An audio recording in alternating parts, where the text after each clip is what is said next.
Hola, ¿qué tal? Bienvenidos a un nuevo capítulo de la serie de profecías bíblicas. El día de hoy entramos al capítulo 5 del libro de Daniel, así que sin nada más que decir, vamos a empezar con nuestra lectura. El rey Belsasar hizo un gran banquete a 1000 de sus príncipes y en presencia de los 1000 bebía vino. Nabucodonosor había muerto hace muchos años y ahora Belsasar ocupaba el trono.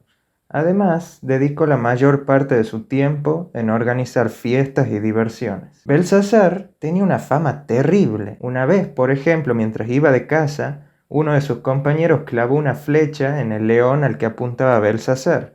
Este, furioso, se abalanzó sobre el hombre y lo mató. También, en ocasión de un banquete, mandó a castrar a un cortesano solo porque alcanzó a escuchar cuando una de las concubinas dijo que el hombre le parecía apuesto. Por muchísimas razones realmente Belsasar se ha ganado el odio por parte de sus súbditos. Ahora en este versículo se menciona que este Belsasar hizo un gran banquete. En circunstancias normales esta habría sido una fiesta como cualquier otra. En Babilonia era muy fiestera la gente. Pero esta iba a ser una fiesta completamente diferente.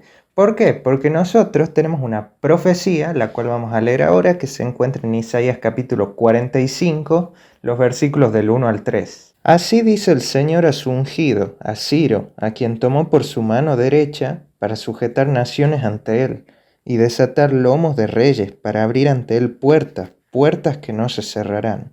Yo iré delante de ti, nivelaré las montañas, quebraré puertas de bronce y romperé cerrojos de hierro, y te daré los tesoros escondidos y las riquezas muy guardadas, para que sepas que yo, que te llamo por tu nombre, soy el Señor, el Dios de Israel. Esta profecía que acabamos de leer se estaba cumpliendo en este momento, pero de una manera extraordinaria. Ciro de Persia ya estaba arrasando con las tierras de Oriente. Mientras Belsasar está haciendo ahora este banquete, el ejército babilónico ya está completamente destruido y la ciudad de Babilonia está completamente rodeada por los ejércitos persas. También el versículo menciona que en presencia de los 1000 estaba bebiendo vino. La bebida popular en Babilonia era la cerveza. ¿Por qué? Porque el clima caluroso de Babilonia no favorecía el cultivo de la vid. Entonces el vino era un artículo importado y por esto era un artículo de lujo. Y ahora el rey Belsasar se encuentra bebiendo vino en grandes cantidades. Versículo 2. Excitado por el vino, Belsasar mandó a traer los vasos de oro y de plata que Nabucodonosor su padre había traído del templo de Jerusalén, para beber en ellos el rey y sus príncipes, sus esposas y concubinas. Excitado por el vino, comienza diciendo el capítulo. El cerebro del rey ya en este punto ya estaba completamente atrofiado por el vino. Y es que esto también se trataba de una bebida fuerte, y ya en un poco tiempo el ambiente se llenó de gritos y de carcajadas. Y es en esta situación que el rey iba a tomar una decisión que iba a cambiar por completo todas las circunstancias. Veamos qué es lo que hace. Versículos 3 y 4. Entonces trajeron los vasos de oro que habían sacado del templo de Dios en Jerusalén, y el rey y sus príncipes, sus esposas y sus concubinas bebieron en ellos. Bebieron vino y alabaron a sus dioses de oro y de plata y de bronce y de hierro, de madera y de piedra. Durante 66 años estos vasos sagrados habían estado en el templo de Babilonia. El mismo Nabucodonosor que los había traído respetó el carácter sagrado de estas copas. Ni él ni ninguno de sus sucesores hizo lo que ahora hizo Belsasar,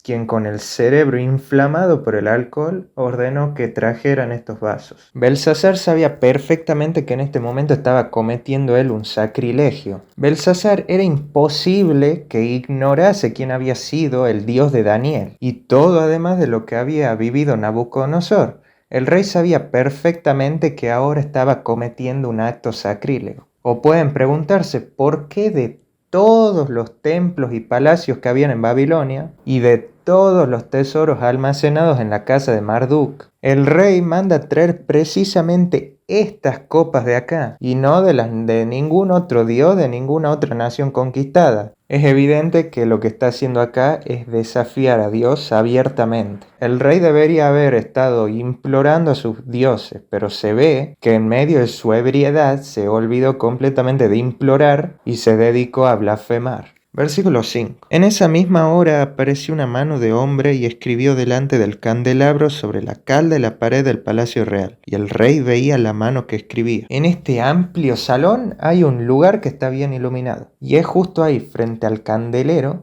que una mano comienza a escribir en la pared. Abruptamente la fiesta termina y el terror se apodera de todos los que estaban aquí presentes. Versículo 6. Entonces el rey palideció, sus pensamientos se turbaron, se debilitaron sus lomos y sus rodillas se batían una contra la otra. El rey sabía que el desastre iba a ser inminente.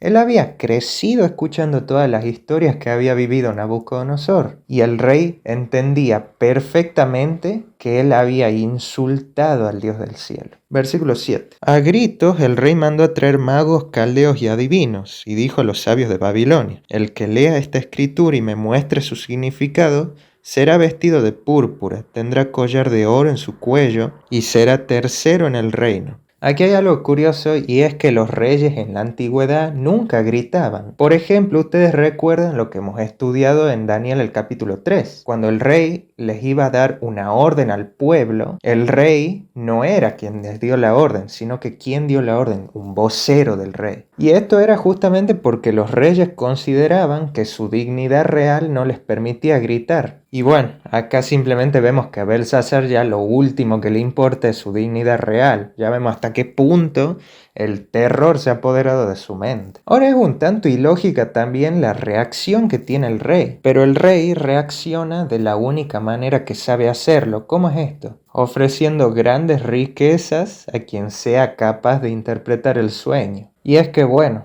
quien se pasó toda su vida pensando únicamente en bienes materiales, en este momento es incapaz ya de pensar en otra cosa. Versículo 8. Entonces entraron todos los sabios del rey, pero ninguno pudo leer la escritura ni mostrar al rey su interpretación. Como nosotros hemos visto antes, estas personas, estos magos eran charlatanes, pero no tontos. Nosotros sabemos que si el rey les contaba un sueño que había tenido estos magos, ellos lo primero que iban a hacer es iban a sacar una interpretación de la manga, y ya con eso pensaban que el rey iba a estar satisfecho. Pero ellos se han dado cuenta que este momento no era ni el lugar correcto ni las circunstancias correctas para hacer esto, para sacarse una interpretación de la manga. Esta vez no quisieron comprometerse y esto terminó alterando todavía más al rey. Versículos 9 al 12. Entonces el rey Belsasar quedó muy turbado, palideció y sus príncipes quedaron perplejos. Debido a las palabras del rey y de sus príncipes, la reina entró a la sala del banquete y dijo: Rey, vive para siempre. No te turben tus pensamientos ni palidezca tu rostro. Hay en tu reino un hombre en quien mora el Espíritu del Dios Santo. En los días de tu padre se halló en él luz, inteligencia y sabiduría,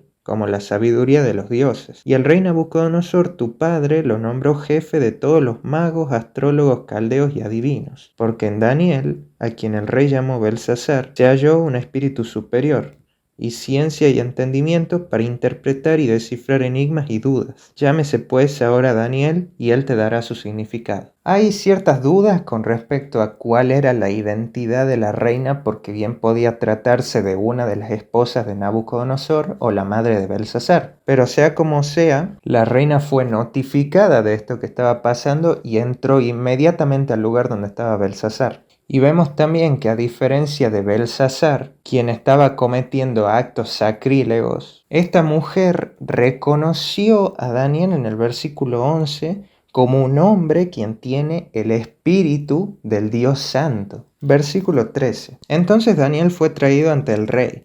Y el rey dijo a Daniel: ¿Eres tú aquel Daniel de los exiliados de Judá que mi padre trajo de Judea? El rey intenta recuperar un poco de su dignidad perdida. El rey realmente no quería traerlo a Daniel, pero bueno, muy a su pesar lo tiene que traer en este momento. Pero antes de que Daniel diga siquiera una palabra, el rey lo primero que quiere hacer es como ponerlo en su lugar. Daniel había sido un funcionario en Babilonia por muchísimos años. Es imposible que Belsasar no supiera quién era este Daniel. Pero ahora le hace una pregunta totalmente humillante, porque se refiere a Daniel como un deportado y dice que Nabucodonosor es mi padre. Versículos 14 al 16. He oído que el Espíritu de Dios reside en ti y que tienes luz y entendimiento y mayor sabiduría. Fueron traídos ante mí sabios y astrólogos para que leyeran esta escritura y me dieran su interpretación, pero no han podido mostrar su interpretación. Yo oí que tú puedes aclarar dudas y resolver dificultades. Si ahora puedes leer esta escritura y darme su significado, serás vestido de púrpura, collar de oro tendrás en tu cuello y en el reino serás el tercer señor. El rey sabe perfectamente lo que quiere. Quiere una interpretación clara y precisa acerca de esta escritura que está ahora mismo en la pared. Pero es curiosa la mentalidad del rey. Esto ya lo habíamos mencionado antes, pero él piensa que con un poco de adulación y ofreciendo recompensa, es de esta manera como él piensa que va a obtener lo que quiere. Versículo 17. Entonces Daniel respondió al rey: tus dones sean para ti y tus presentes dalos a otro. De todos modos, te leeré la escritura y te daré su interpretación. Los valores y los principios de un hijo de Dios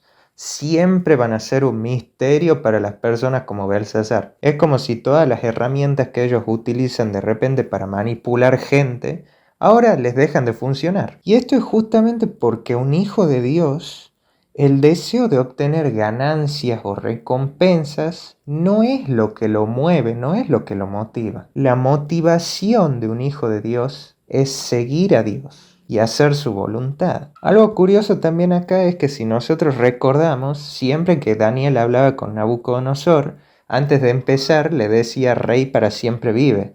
Pero ahora con Belsasar es algo totalmente diferente, no le dice estas palabras. Y es que a Belsasar ya le quedaba poquísimo tiempo de vida. Esa iba a ser su última noche, de hecho. Sigamos leyendo, versículos 18 al 21. El Altísimo Dios dio a Nabucodonosor tu padre el reino, la grandeza, la gloria y la honra. Y por la grandeza que le dio, todos los pueblos, naciones y lenguas temblaban y temían ante él. A quien él quería mataba y a quien quería daba vida. Engrandecía a los que quería y a los que quería humillaba. Pero cuando su corazón se ensoberbeció y su espíritu se endureció con orgullo, fue depuesto del trono real y despojado de su gloria. Fue echado de entre los hombres y le fue dada la mente de una bestia. Con los asnos monteses fue su morada. Le dieron a comer hierba como un buey y su cuerpo fue mojado con el rocío del cielo, hasta que reconoció que el Altísimo Dios es soberano sobre el reino de los hombres y pone sobre él al que quiere. Ahora Daniel le repite a Belsasar una historia ya perfectamente conocida para él. Pero aunque Belsasar conocía esta historia, no quiso aprender de esta historia que ya conocía. Y ahora la iba a escuchar por última vez y ya como parte de su sentencia final. Versículo 22. Y tú, su hijo Belsasar, sabiendo todo esto, no has humillado tu corazón. Y acá hay una lección muy importante, y es que los babilonios fueron plenamente responsables del desastre que cayó sobre ellos esta noche. Durante 66 años Daniel había estado entre ellos. Tantos milagros que habían ocurrido. El propio Nabucodonosor había dado testimonio del poder y de la bondad de Dios. Versículo 23. Antes contra el Señor del cielo te has ensoberbecido.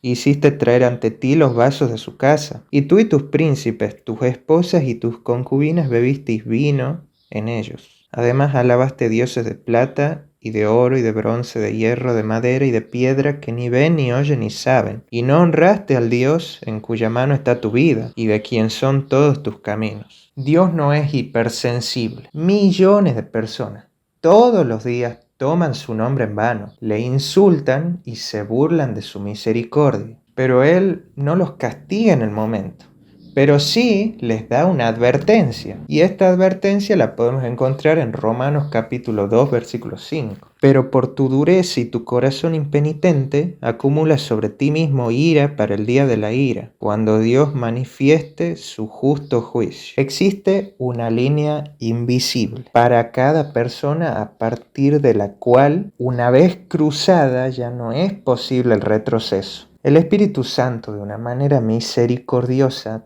todos los días nos hace una invitación, nos llama a salir de nuestra vida de pecado, a volvernos a Dios, a reconciliarnos con Él. Pero si nosotros constantemente lo rechazamos y lo rechazamos y lo rechazamos, en algún momento vamos a terminar cruzando esa línea y el Espíritu Santo se va a retirar por completo de nuestras vidas. Esta es la misma línea que cruzaron quienes se burlaban de Noé cuando él construía el arca. y al final murieron todos en el diluvio. Esta es la misma línea que cruzaron los habitantes de Sodoma y Gomorra y finalmente estas ciudades fueron destruidas. Y también lo hizo Faraón cuando despreció los mensajes que Dios le había dado a Moisés y Aarón. Y ahora para Belsasar y para sus súbditos quienes estaban en esta fiesta, esta hora crucial había llegado. Versículos 24 al 28. Entonces de su presencia fue enviada la mano que trazó esa escritura. La escritura es Mene, Mene, Tekel, Uparsin. La interpretación es Mene, contó Dios tu reino y le dio fin. Tekel,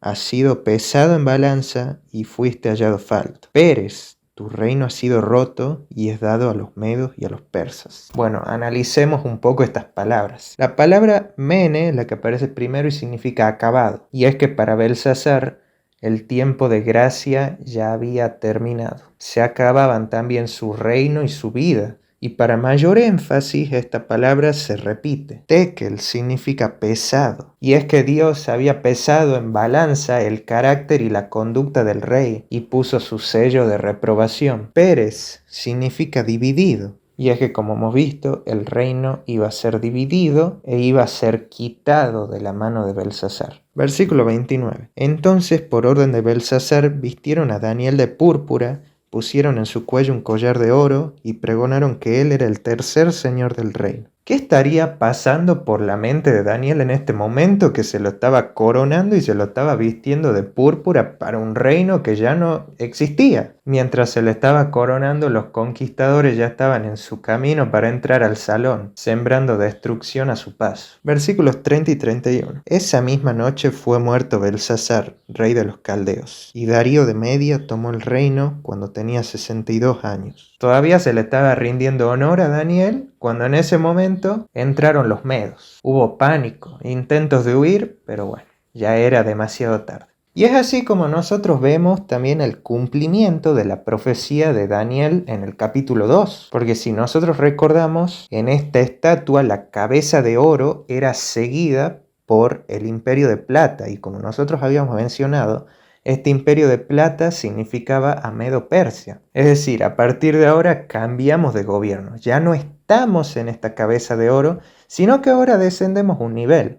Ahora estamos en el pecho y los brazos de plata que son Medo-Persia. Con esto terminamos nuestro estudio del capítulo 5 de Daniel y ya para la próxima vamos a estudiar el capítulo 6, en donde, como les dije, el imperio mundial en este momento ya no es Babilonia, sino que ahora el imperio mundial es Medo-Persia. Tenemos una historia interesantísima, la cual es Daniel en el foso de los leones. Y una vez terminado el capítulo 6 de Daniel, vamos a entrar puramente y completamente ya de lleno en la profecía bíblica con Daniel el capítulo 7. Así que espero que este video les haya gustado y nos vemos cuando estudiemos el capítulo 6 del libro de Daniel. Hasta la próxima.